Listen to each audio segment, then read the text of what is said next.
Good evening, everybody. So, welcome to tonight's meeting of the Development Control Committee.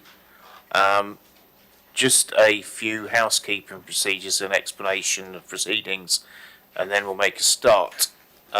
So, fire evacuation procedures. In the event that there's a fire alarm, hopefully there won't be, there are no fire alarms scheduled this evening. Therefore, if the fire alarm sounds, please evacuate the building as soon as you can via the nearest available exit, which is towards the back of the chamber, and two exits either side of me behind. We'll exit, go through to reception and meet in the Warmwall Park where we have a muster point. Hopefully we won't have to do that. This meeting is being webcast live on the internet and will be available to view on YouTube after the meeting. And just a gentle reminder stroke request, anybody who has a mobile phone, if you could please either switch it off or turn it to silent, that would be very much appreciated. The Development Control Committee is a quasi-judicial committee comprised of councillors to my right who are going to make decisions based on planning law. They are acting in a non-political capacity in doing that, and any decisions reached tonight have to have valid reasons in planning law based on either the National Planning Policy Framework, recently revised, or the existing local plan policies, which are soon to be revised, hopefully. But we have the policies that are existing in front of us, should we need to. I have legal counsel on the right, should I require it. Hopefully everything will be all above board. And to my left I have planning officers and tree officers for a later item as well, and democratic services. So hopefully things will run smoothly tonight. Got a relatively light agenda. So we shall start with apologies for absence, and I think I had two. Councillor Faulkner, Councillor Court, to have any more apologies? Okay, excellent. Those are noted. Next item, declarations of interest. Do I have any? Councillor Rattigan? Thank you, Chair. Item 4 on the agenda this evening. The agent used to be a client of mine, and I obviously was remunerated for that, and I feel therefore I should step out for that item. Thank you. Thank you. Duly noted. Which brings us on to item 3, urgent matters. Do we have any announcements? Yeah, thank you, Chair. As alluded to in your introduction, there was a change to the NPPF on 19th of December, as members may be aware. The update paper just includes a very brief high-level summary of some of those key points that have changed in the NPPF, which include a re-emphasis on the importance of local plan preparation, implications for housing land supply, which I'll touch on in a second, opportunities for community-led development, and re-emphasis on the need for development to demonstrate beauty. None of the changes fundamentally change the assessments in the agenda packs for you this evening. Any reference to the NPPF and planning conditions or reasons for refusal will therefore be relevant to the new NPPF as updated. In terms of the housing land supply position, the update paper just concludes the fact that under new paragraph 226 of the NPPF, once a local planning authority reaches the stage of Regulation 18 local plan publication, effectively the 5-year housing land supply requirement reduces to a 4-year housing land supply requirement. So at the point at which the council reaches that stage, and members may be aware of the cabinet decision last night to go to the Reg 18 consultation, which is still subject to the call-in period, then the council would only need to demonstrate a 4-year housing land supply, and that would therefore impact on the tilted balance. But just to be clear, for this agenda and for decisions you're making this evening, the 5-year supply requirements are still in place. Thank you, Chair. Thank you very much. So moved on to next business item number 4, 2 sets of minutes. I shall take the meeting held on 22nd November 1st, and we'll go through these for accuracy, only ask questions if we have any questions on the accuracy of the minutes. Do I have a mover? Councillor Miller, and seconder Councillor Robinson. Okay, are we all agreed they're accurate minutes? Excellent. I shall sign those off after the meeting. And then secondly, December the 6th. Do I have a mover? Councillor Robinson. Seconder, Councillor Durrant. And I take it we're all agreed with that. Thank you very much. Okay, so now we come to main business, applications for planning permission and public participation thereon.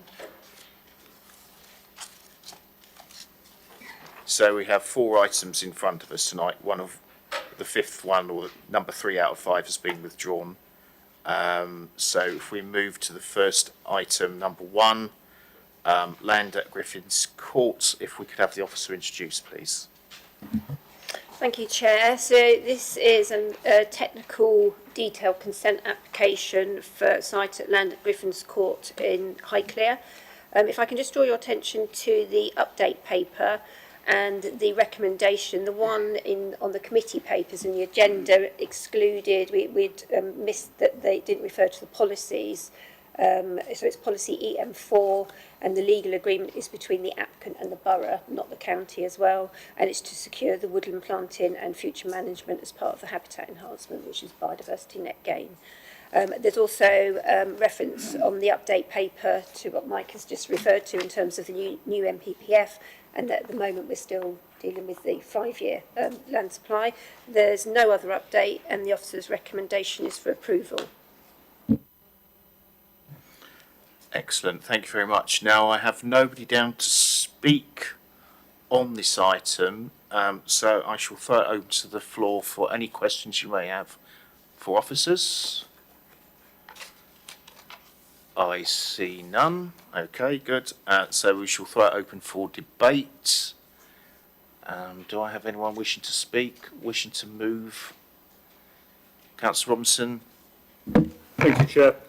I've looked at all the consultations and the public comments, and most of them have either been already overridden by the granting of the PEP or are irrelevant for other reasons. So, like the boundary dispute, it's not planning consideration, so I move the officer recommendation. Excellent. Do we have a seconder? Councillor Miller? Okay, we shall move to vote then. All those in favour, please show. That's unanimous. Okay, so if we could have the decision, please. Thank you, Chair, that the application be approved subject to the amended recommendation on the update paper. Thank you very much. Moving on to planning item number 2, 27 Southley Clidston. Mike, if you could introduce, please. Thank you, Chair. Yeah, this application is for the erection of a home workshop office playroom, a new access arrangement and gates at 27 Southley Clidston. The application has been subject to amended plans, including changing the gates to address comments from the Conservation Officer. There remain no objections in that regard. The update paper includes comments from the applicant as to the reasons why they are intending to undertake the works, but as set out in the update paper and the officer comment, individual circumstances and personal circumstances are not a material planning consideration, as members will be aware in determining an application. Nevertheless, the application is recommended for approval. Thank you very much. Now, we did have Susan Leeson down to speak, but she's not here tonight. No objectors, only one support who's not here tonight. So, in that case, I shall throw it open to members if you have any questions for officers. I see none. Okay, so in which case we shall move on to debate. Do I have anyone? Yes, Councillor Godson. Thank you, Chair. Well, none of the 3 borough councillors of this ward have been made aware of any concerns about this particular application. That being the case, I'm happy to put it forward for approval. Thank you. Thank you very much. Do we have a second? Councillor Durrant.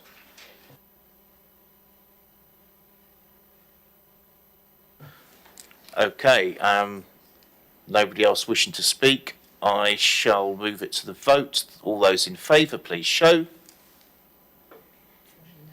Yep, that's unanimous. Okay, if we could have the decision, please.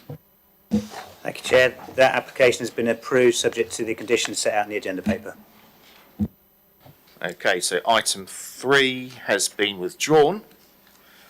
So next up is item 4, which is Oldwell House, Up Street, Dummer. If we could have the officer introduced, please. Thank you, Chair. So this is an application for a single-storey front and side extension and an extension to the existing basement. There's no update, and the officer's recommendation is for approval subject to the conditions on the agenda paper. Okay, thanks very much. And we have Mr. Geoffrey Northam down to speak in objection. Welcome to Development Control. If you'd like to make your way, there's a desk to your right there. When you're seated, if you press the button to your right, when you start speaking, you'll have 4 minutes. Thank you. Yes, 4 minutes. Thank you. Very generous. Thank you very much. I, along with 7 other long-term residents of Dummer, expressed strong objection to this recent application in the Dummer Conservation Area. Despite owning the adjacent property for over 35 years, we were not consulted in advance of it. The applicant is the chairman of the Dummer Parish Council, and while the Parish Council did not object, it's crucial to note the potential conflict of interest. The proposed changes would impact on the character and appearance of the conservation area, as described in the 2004 adopted Village Design Statement. I submit that the officer's report wrongly claims that the compliance with relevant policy and regulations. It does not, because the application violates the adopted local plan design and sustainability SPD design principles E4 and E5 concerning the street scene and the views through to mature trees. The policy EM1 would be contravened, as the changes are unsympathetic to the area's character and detrimental. The application falsely labels the project as a single-storey side extension when it includes the provision for an internal passenger lift. The proposed alterations would close a 5-metre gap to the boundary to a 2-metre gap. The building will rise to 6.11 metres, obstructing the view through and going against the conservation area's open and uncluttered street scene.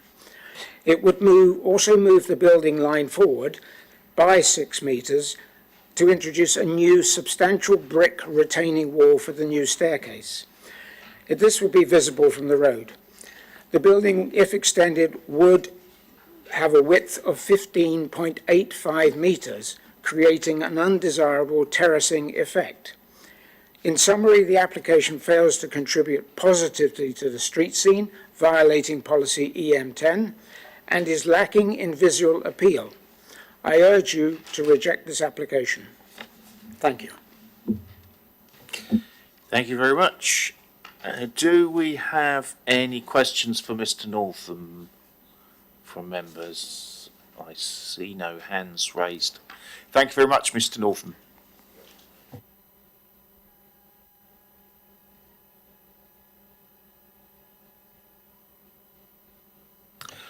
Okay, do we have any questions for officers from the councillors? Councillor Miller? Thank you, Chairman. Could I ask the officers if they consider the extension that's proposed in this would actually compromise the conservation area and the whole approach we take to conservation areas? What the officers' view is? I just draw your attention, the Historic Environment team haven't raised any objection to the proposals. They're consulted on the applications in conservation areas. And I'm of the view that no, it wouldn't impact adversely on the conservation area. In terms of the new footway, steps that will go up in the front garden, the retaining wall, the garden is actually raised at the front, so the retaining wall will be, it's retaining wall to hold back the garden, so you wouldn't be seeing a very high wall because the garden is already there, and the distance back from the road and the gap to the side of the property that will still be maintained with the view that it wouldn't be harmful to the conservation area. Thank you, Chair. Councillor Hussey? Could the officers tell me what the width of the nook is and the width of the planning application for Old Well House, please? Or to compare the width of the two properties.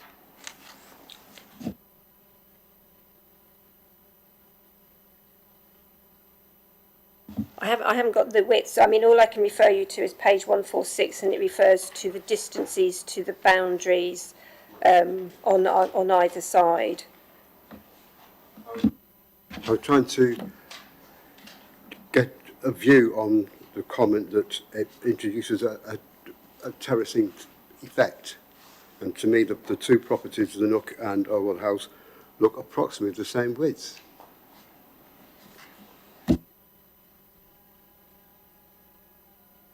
I wouldn't disagree, but I don't have those measurements to hand. Okay, any more questions for officers?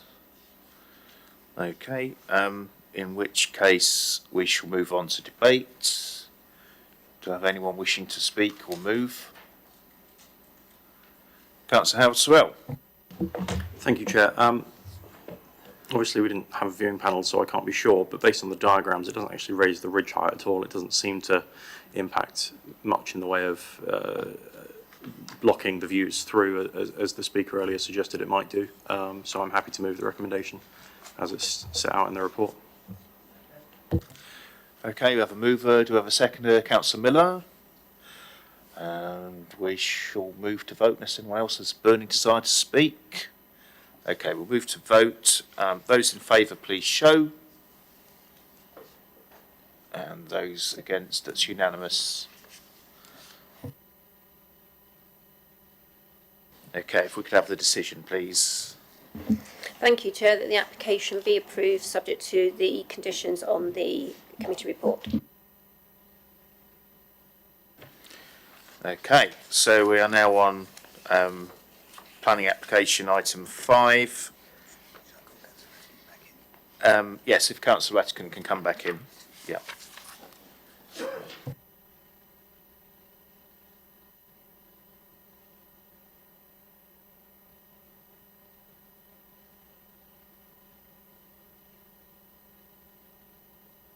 Welcome back. Thank you. Item 5. Land at Headley Drive, Headley, Tally North and Kingsclear, Balkhurst Ward. If we have the officer introduction, please. Thank you, Chair. Yes, this application is for permission in principle for a single residential dwelling. It's a site that members visited on the viewing panel on Friday. As set out in the update paper, the changes to the NPPF don't really make a huge amount of difference to the assessment because it had already been assessed on the tilted balance and the 5-year supply issue in terms of the recommendation for refusal. In particular, I'd draw members' attention to the planning history for this site on page 159, which confirms that a PIP for a single residential dwelling on this site, on the same location with the same site plan, location plan, has already been refused by this council and is subject to an appeal. That appeal has reached a stage, it's a written reps appeal, and has reached a stage of where local authority has already submitted our appeal statement, and we're awaiting that decision. So, as members will be aware, planning history is a material consideration in considering future applications, and I remind members around the issue around consistency, around decision making in that regard. There are no further updates, Chair, and the recommendation is for refusal for the reasons set out on page 155.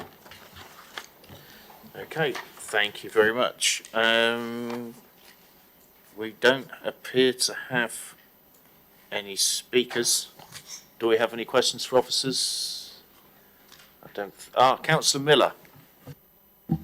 This might be seen as a very bit of a naive question, Chair, but to officers, it was a very odd perspective we got on the viewing panel. You go through a gate and you've got this wide expanse of ground and an application, a PIP application for one house. It just didn't seem to make sense. I think we've looked at many sites over the years, and that site was screaming out for probably a lot more than one. Is there a reason Is there a constraint we weren't made aware of at the viewing panel about why only one? Or is that back to the applicant only applying for one resident? Well, one residence. In short, yes, that's the application that we've received. There isn't an application for any alternative. It's an application for a single property as a permission in principle, but as I said before, having already effectively had the same application refused by this council already. No? Yeah, of course. Coming back to that last remark you just made, Mike, is that material in our consideration tonight? I didn't quite catch what you said previously. Yes, it is. So where the council as local planning authority has already decided an application, where an application is then, a subsequent application is ostensibly the same, then the consistency point on the first decision is absolutely material to your consideration to the application this evening. Thank you very much. Just one other point to add. You asked about the field was quite big. The field is on the visualiser in the blue. We are considering what's within the red line, which is a much smaller part of land. Yeah. Councillor Rattigan, did you have a hand up?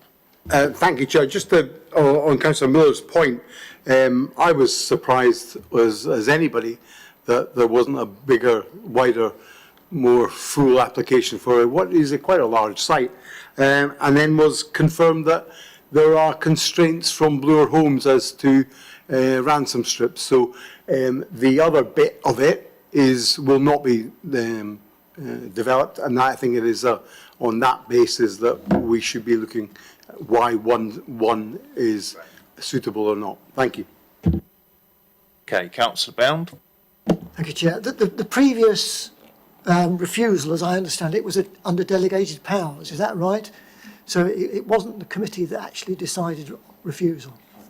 Correct. It was a delegated decision, but that doesn't make any impact at all on how material it is. Once it's a decision of the local planning authority, whether by officers or committee, it's a decision that's been made and is a material factor in any subsequent consideration. Councillor Freeman. Not sure if it's relevant, but if we approve this tonight against the officer recommendation, will that prejudice the appeal? Will that have an effect on the outcome of the appeal, or? Thank you. You'd probably get a ward of costs against you in respect of the appeal as well if you were to approve this matter. Councillor Godson, sorry, I haven't forgotten you. Thank you, Chair.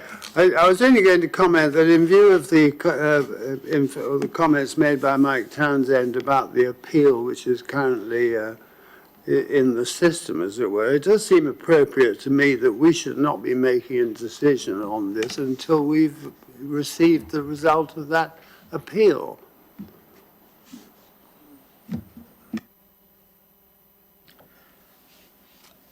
I take your point in as much as why has this application, that's down to the applicant. This application has been submitted without having, waiting for the appeal outcome.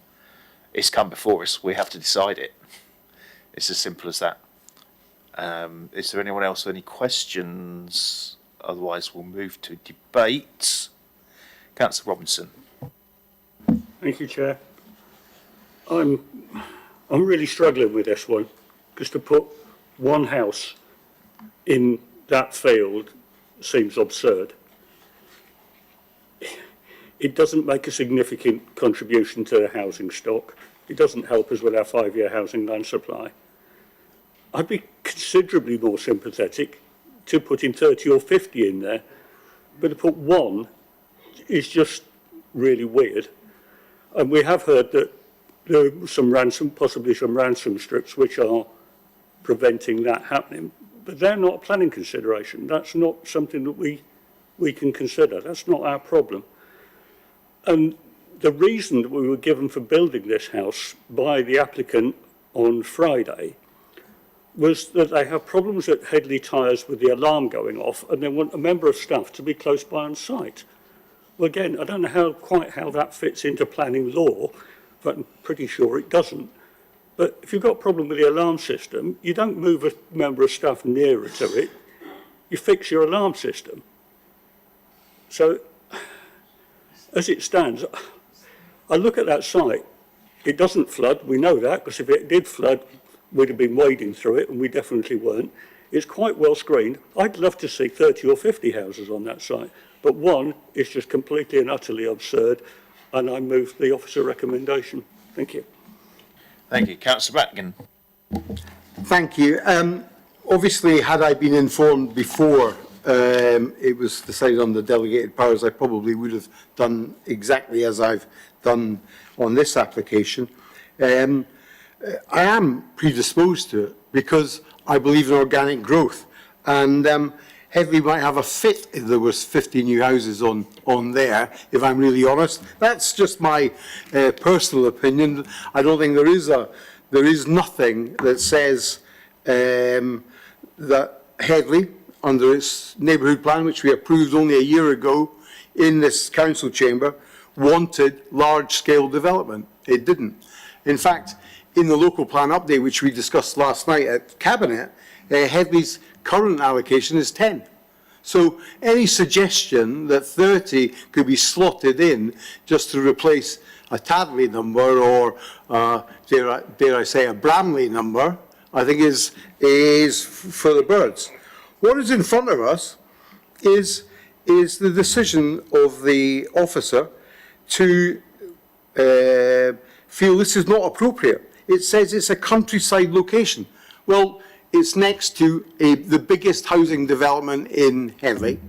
It's next to an industrial unit which provides tyres for the whole community. It is, in my view, it does fit in with the character and visual amenity. And the fact that the scenic quality of the existing developments are not so pretty that you could say, well, they're not a blight. There's 35 houses in Harrow Drive, and there's 3 to the side of it. And the bulk of Headley tyres. Frankly, apart from the land issue and the better use of land, I think this is appropriate. There is one track down to one house. I think that is the most appropriate thing we could do. And it's the idea that this is a countryside location is for the birds, frankly. And therefore, I can't agree with Councillor Robinson. And genuinely, having taken the time to explore why there is not a bigger development there, I think this is the most appropriate for this site. Thank you. Okay, so we have a mover for the recommendation. Do I have a seconder for the recommendation? Councillor Miller. Of course. Thank you, Chair.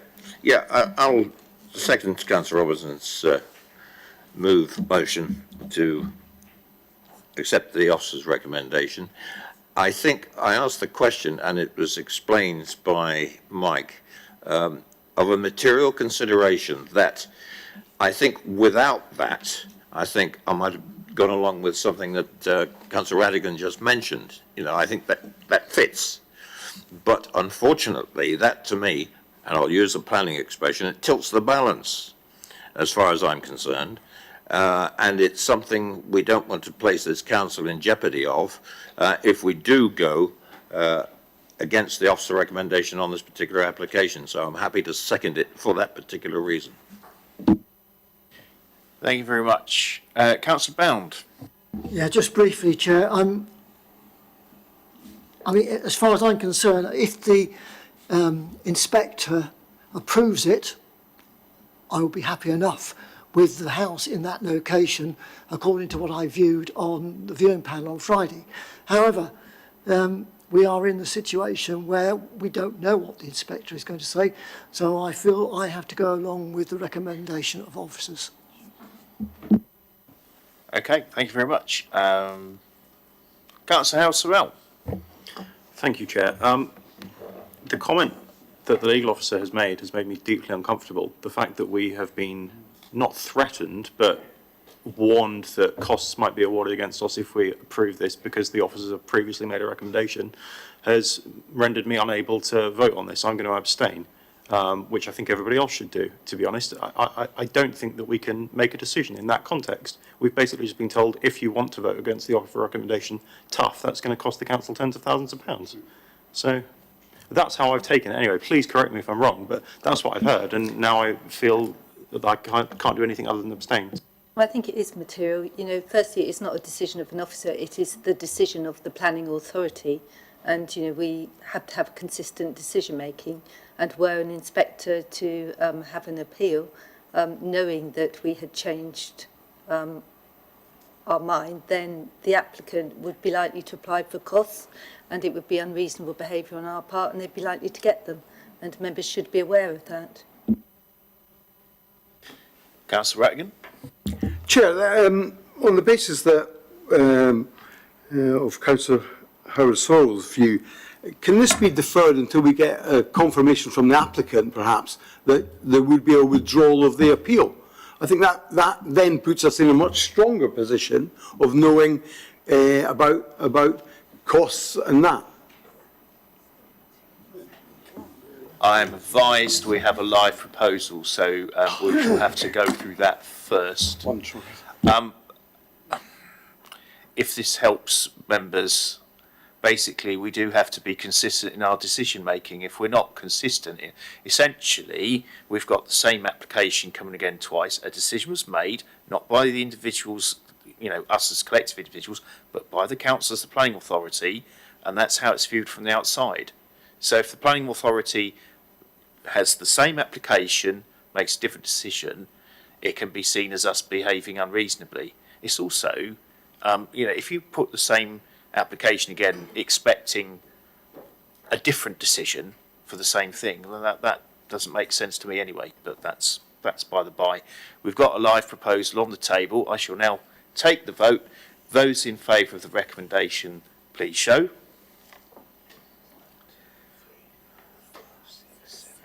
Okay. Those against? 1. Abstentions? 2. Okay, so that's carried. If we could have the decision, please. Thank you, Chair. The application is refused as per the reasons set out on page 155 of the agenda paper. Okay, thanks very much. So that brings us on to agenda item 6, TPO application for tree works. And at this point, I'd like to introduce the tree officers who will speak on this item. Thank you, Chair. Good evening, all. With the committee's indulgence, I'll take a moment to introduce to you the 2 tree officers that will be attending committee when required to inform and support this committee in respect of tree matters relating to development applications, tree preservation orders, conservation areas, and any appeals accordingly. There are a team of 5. We're all trained and qualified arboriculturists. This evening, the next item will be presented by my colleague Amy, sitting next to me. We're both relatively new to the authority. It's Amy's first time, so I'd ask the committee to be kind. Thank you. Thank you. This application for works to protected trees has received a number of objections, both from the general public and a ward member, and for that reason has been brought before the committee for determination. Firstly, please can I draw your attention to the update where the ward members' comments have now been included. The proposal is to carry out routine maintenance to provide 2 metres clearance between the trees and the industrial units, for which we recommend approval.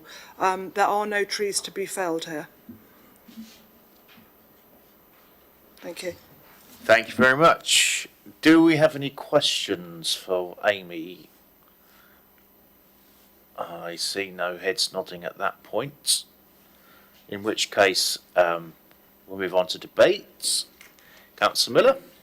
Thank you, Chairman. When it comes to trees, I think I'm fairly well qualified as a ward member of 15 years and probably one of the most treed wards in the borough, certainly in the urban area in Chinham. I read this very carefully. I read the objections very carefully. And this is absolutely essential work. Trees are TPOs for a reason. but I read the officer's comment against some of the objections, and I think everything is reasonable. And I think that's what you have to come down to when it comes to trees and their maintenance.